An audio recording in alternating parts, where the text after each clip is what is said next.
Welcome to Your Strata Property, the podcast for property owners looking for reliable, accurate, and bite-sized information from an experienced and authoritative source.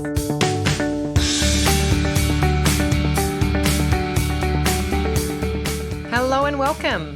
I am your podcast host and resident strata lawyer, Amanda Farmer, and it's my job here each week to help you demystify the legal complexities of apartment living.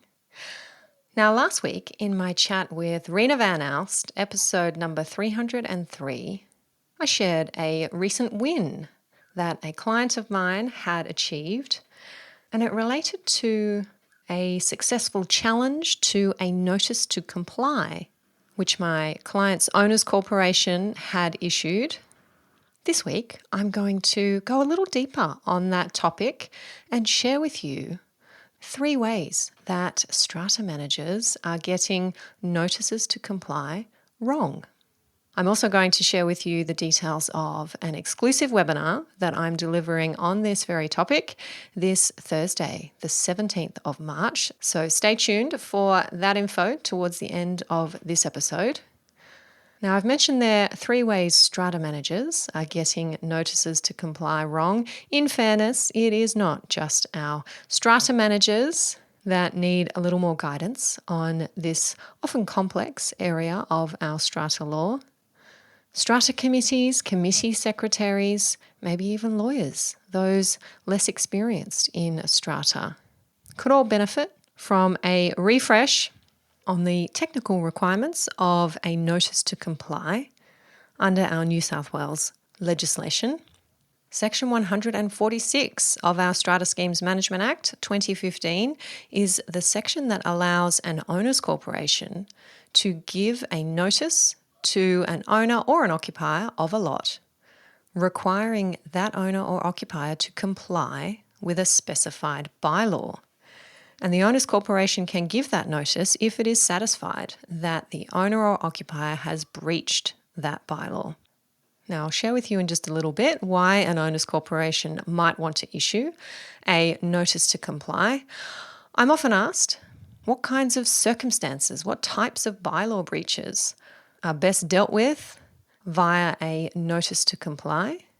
And my answer to that is that we need to be thinking about situations where there is behaviour that is happening that you would prefer not to be happening in your community or the community you're serving as a strata manager. For example, noise, unacceptable levels of noise that is disturbing the peaceful enjoyment of other owners and occupiers. That would be a breach of the noise bylaw that so many buildings will have in place. Antisocial behaviour that causes offence or embarrassment to others on the common property. Many communities have a behaviour bylaw. What about residents that are not properly disposing of their rubbish, making a mess of the bin room or the garbage chute room, dumping on the common property? That's the kind of behaviour we want to stamp out in our strata buildings. The hanging of washing on balconies. Some communities have a bylaw that prevents that. Or storing items on balconies or in car spaces that may impact the external appearance of the building. Items that can and should be easily removed and placed somewhere else on the lot. In each of these situations, it's very likely that there is a bylaw being breached, and issuing a notice to comply is often an effective way of addressing that behaviour, bringing the existence of the bylaw to the attention of the owner or occupier responsible for the behaviour, and making sure that it stops promptly and doesn't reoccur. Now, a notice to comply would not be suitable or recommended when the owners corporation wants a person to actually do something to fix a problem that they've caused. For example, there's been some illegal work done on the common property. Maybe a bathroom has been renovated without permission, and the faulty waterproof membrane is now causing a leak down to the apartment below. A notice to comply pointing out a bylaw breach is probably not the most efficient, effective way to deal with that particular situation, Rather, what you want in that situation is for the owner, the occupier, to rectify the damage that they've caused to the common property, and you're going to have to be a bit more specific about what it is you want them to do. We don't have that kind of flexibility when we issue notices to comply. So in my experience, they are best used when we are trying to correct poor behaviour and ensure the high standards that we might have within our communities are upheld. If a notice to comply is issued by an owners corporation and the recipient of the notice continues to breach the relevant bylaw, then it's open to the owners corporation to proceed to the Tribunal, the New South Wales Civil and Administrative Tribunal, NCAT, with an application for a penalty order. The Tribunal may order a penalty of up to $1,100 be payable by an owner or occupier where they have failed to comply with a notice to comply, and that amount is payable to the owners corporation. This is the reason why I say notices to comply are not suitable where the outcome you really want is for an owner to do something, to fix something, to remedy a problem, because a penalty application will not give you that order. A penalty application, if successful, will only result in payment of a penalty. Now, with that background, onto the 3 ways I see strata managers getting notices to comply wrong. In summary, and then I'll give you the detail. Number 1, the notice to comply refers to the wrong bylaw. Number 2, the owners corporation has no authority to issue the notice to comply. Number 3, the notice to comply is issued, but there's no compliance and there is no prompt follow-through from the owners corporation. Okay, now here is the detail. Number 1, the notice to comply is quoting the wrong bylaw. I saw this very recently in a case I was assisting a lot owner client with. Our legislation is very clear that a notice to comply must contain a copy of the specified bylaw. That is, the bylaw that the owners corporation says the owner or occupier is in breach of. And our legislation uses that word, must. The notice must contain a copy of the bylaw. The bylaw can be attached to the notice, but it must be the right bylaw. And I don't just mean, for example, the bylaw that says no washing allowed on the balcony, if the problem is just that, washing on the balcony. I mean the correct registered version of the bylaw. I see too often strata managers, committee members quoting bylaws in terms that simply are not registered. And by that I mean registered as part of the consolidated bundle of bylaws that is on the title to the owners corporation's common property, registered with Land Registry Services. A bylaw has no force or effect unless it is registered. And I think there are a few communities out there that have copies of their bylaws saved within their books and records that are out of date. They are not actually the current registered bundle of bylaws.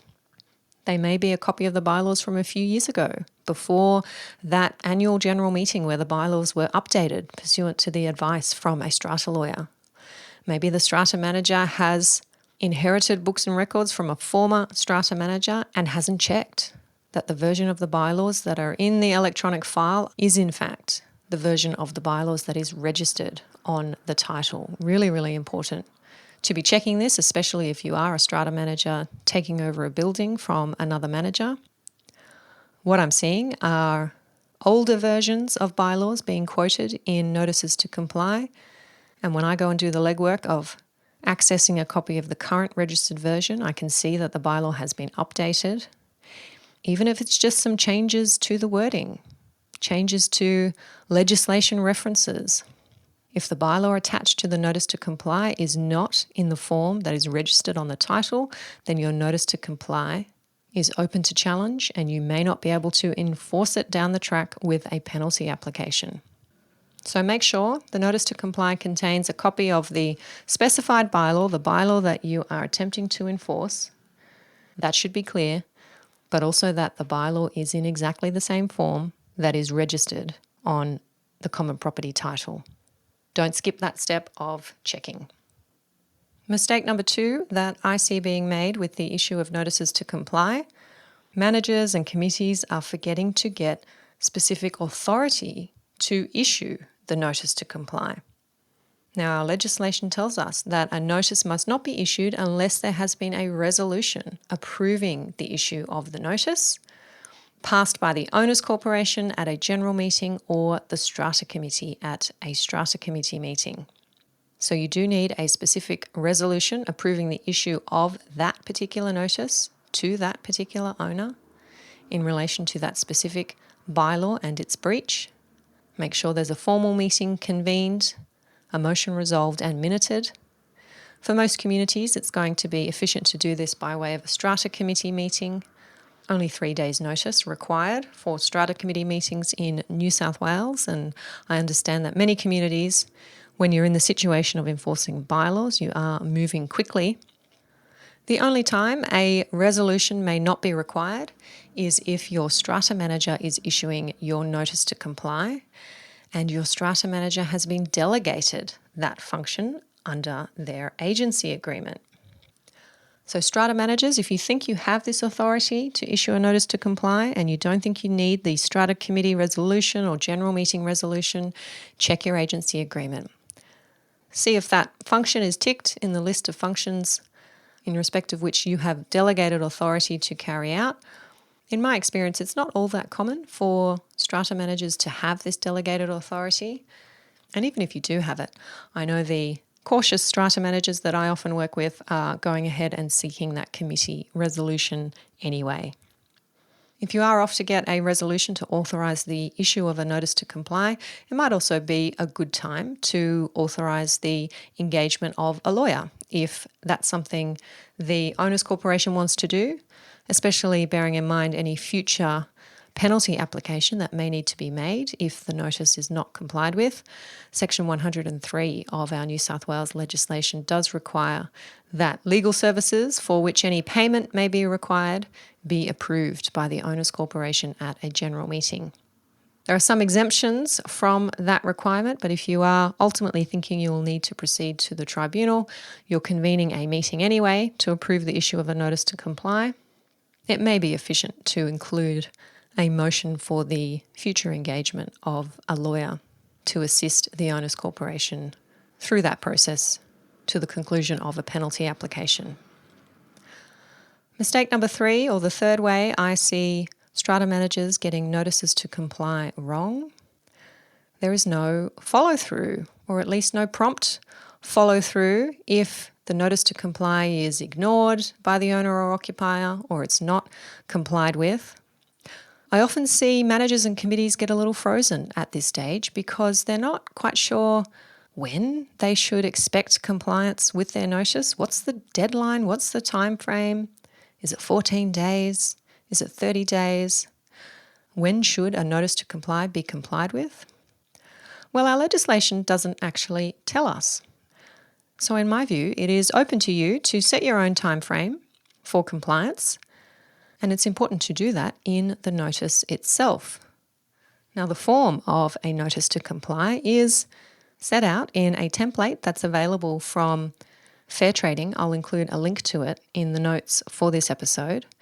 And you'll see on the form where there is space to set out the bylaw that has been breached, the terms of the bylaw. If there's not enough space, attach a copy of the bylaw to the notice, and what it is that you say the owner or occupier needs to do to ensure their compliance with the bylaw. That's the place where I recommend you put in a time frame, whether it's 14 days, 28 days, 30 days, 2 months, whatever it is that you as an owners corporation determine is a reasonable time frame for compliance. And then strata managers, committee secretaries, diarise that date as your deadline. Is the bylaw breach continuing? Past that date, do we have evidence of the continuing bylaw breach? And if so, is it time to consider making an application to the tribunal for a penalty order? If you don't set that time frame, things can be left hanging. And I do see communities with persistent problems in one area or with one particular resident simply because notices are issued but there is no follow through. We're all busy, especially our strata managers. So it's important to set ourselves up for success right from the beginning and make sure we have a time frame in place, agreed to, notified to the owner that we can all follow. So those are just 3 ways I see strata managers getting notices to comply wrong. They're not the only 3 ways. It's certainly a technical area of our strata law, and those technicalities are the focus of the tribunal in any future penalty application. If a notice is not issued strictly in accordance with the legal requirements, then it is very likely to be set aside by the tribunal, and in that circumstance, a penalty application will fail. No one wants to be in that position as an applicant before the tribunal, least of all a professional strata manager who has been paid by their client to get this process right. Now, if you want to learn more about this important area of strata law, including how to run a successful penalty application, or if you're a lot owner on the other side of one of these applications, how you might cleverly defend it, then I have a webinar for you. Now, full disclosure, straight up, this is not one of my usual free webinars. There is a cost to attend, but here's why. This is a pro webinar. What's a pro webinar? These are designed exclusively for the pro members of the Your Strata Property online community. Our pro members are strata managers and highly engaged committee members wanting to serve their communities as well as they possibly can. On pro webinars, we don't just scratch the surface of complex strata issues, we go deep. I've just put the finishing touches on the content for this upcoming webinar. It's called The Nuances of Notices to Comply. And I can tell you that I will be taking attendees right inside my client work, showing you some of the successful submissions that I've made to the tribunal in the past on penalty applications, both for owners and for owners' corporations, sharing with you advice that I have received from specialist strata law barristers that has helped me get clients great outcomes before the tribunal, thousands of dollars worth of advice. This will be our second pro webinar for 2022. Our first was Bulletproof Books and Records, a very popular topic. The Nuances of Notices to Comply is coming up very soon. I will be delivering it live on Thursday, the 17th of March at midday. That's Eastern Daylight Time. I'll give you the link to register in just a moment.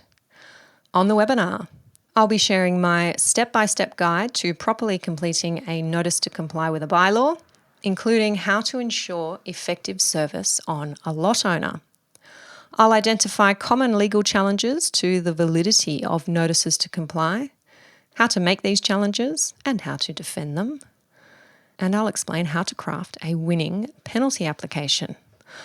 I'll also leave time to answer your questions about the notice to comply process and penalty applications generally.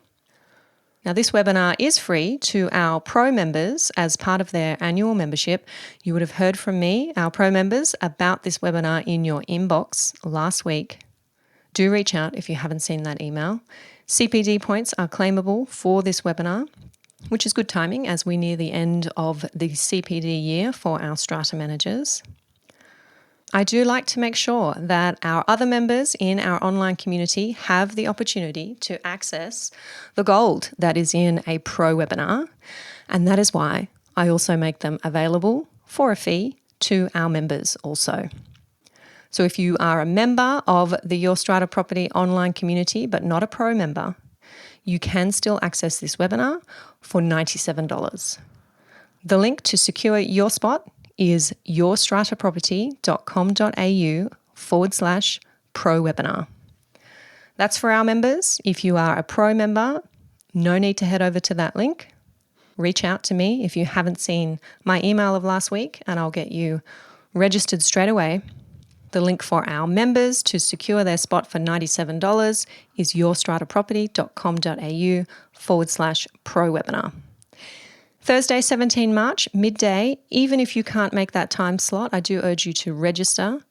The recording will be available, but only to those who have secured their spot. It doesn't otherwise go in our member library, so you do need to be registered to catch the recording, even if you are a member. And because I know this podcast episode is being published only a day or so before the webinar is going to be delivered, I will keep that opportunity open for members to purchase the replay until midnight this Sunday, the 20th of March, 2022. Again, that's Eastern Daylight Time. Details and registration for our members over at yourstrataproperty.com.au/pro webinar. That's PRO webinar. If you are not a member of our online community, then I'd love for you to become one so you can access these member benefits. Find out more about our online community over at yourstrataproperty.com.au/membership. Being able to access these exclusive webinars is just one of the many benefits of joining our online community. So I hope I'll have you spending some time with me very soon, learning the nuances of notices to comply, digging deeper on this important topic that has the potential to ensure more peaceful, more enjoyable strata communities for us all. That's it from me this week. I will catch you next time. Thank you for listening to Your Strata Property, the podcast which consistently delivers to property owners reliable and accurate information about their strata property. You can access all the information below this episode via the show notes at www.yourstrataproperty.com.au. You can also ask questions in the comments section, which Amanda will answer in her upcoming episodes. How can Amanda help you today?